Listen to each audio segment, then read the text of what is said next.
All right, today we're diving into an investment that's so big it could literally reshape the future of technology for an entire nation. We're talking about Microsoft's historic bet on India's AI capabilities, a move that is set to redefine the country's infrastructure from the ground up. So let's just start with a headline number, the one that's making all the waves. Between 2026 and 2029, Microsoft is pouring a jaw-dropping $17.5 billion into its operations in India. And just to put that number into perspective, this isn't, just another line item on a budget. This is the single largest investment Microsoft has ever made in all of Asia. It's a huge statement about where they believe the next global wave of tech growth is really going to happen. So, what is this mountain of cash actually for? Well, it's not just about building more fancy offices. The goal here is way bigger.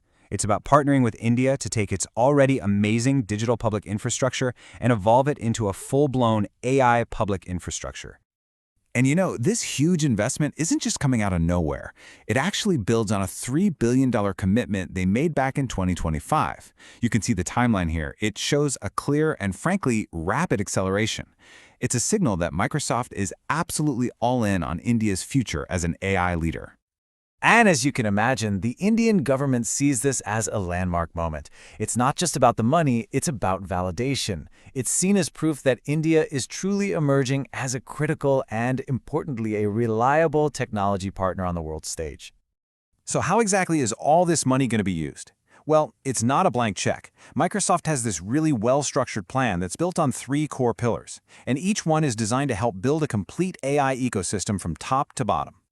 And here they are. Scale, skills, and sovereignty. Think of it like this. Scale is about the raw computing power, the hardware. Skills is about the people who will actually use it, the brain power. And sovereignty? Well, that's all about trust and control. Together, these 3 form the blueprint for this massive, national-scale AI transformation. To really get a sense of that first pillar, scale, just try to picture this. We're talking about building what's called hyperscale infrastructure. Basically, data centers on a colossal, almost unimaginable scale. The new facility in Hyderabad, for instance, will have a footprint the size of 2 famous Eden Gardens cricket stadiums put together. Just massive. And this quote from Microsoft's president in India, Puneet Chandak, just ties it all together perfectly. See, it's not just about the hardware. It's about creating this complete, trusted system, from the physical data centers to the software and, most importantly, to the people who are going to shape the future with these tools. Okay, so all that incredible infrastructure brings us right to the second pillar, skills. Because what good is all that computing power if you don't have people who know how to use it, right? So Microsoft is actually doubling its original commitment. They're now aiming to train 20 million people in India with essential AI skills by 2030. 20 million. And that brings us to the third and, maybe the most critical pillar of all, sovereignty. In this new AI era, data is everything. It's power. Digital sovereignty is simply the principle that a nation's data is subject to its own laws. It gives India the final say, the ultimate control over its own digital destiny.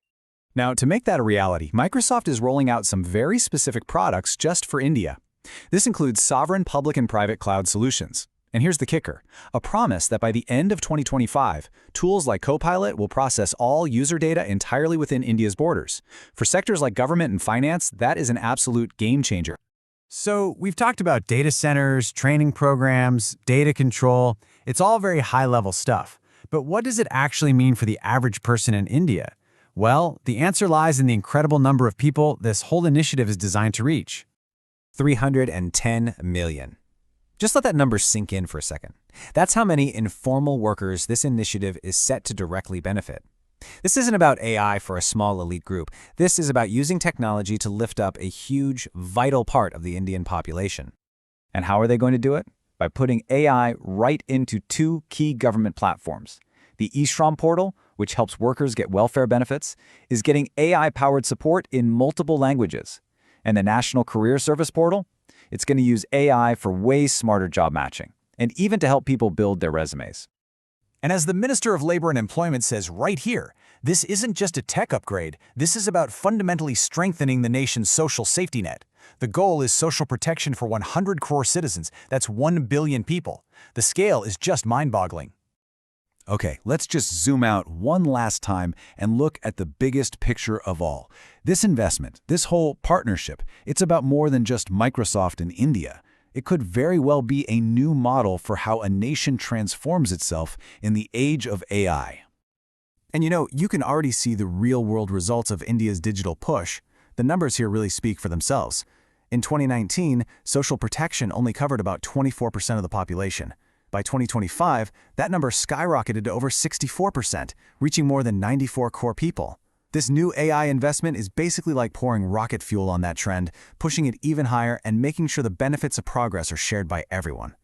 So, we're left with this one last fascinating question. By combining this massive scale, this population-wide approach to skilling, and a rock-solid commitment to data sovereignty, is this partnership between Microsoft and India creating the blueprint for how other nations will build their own AI-first futures?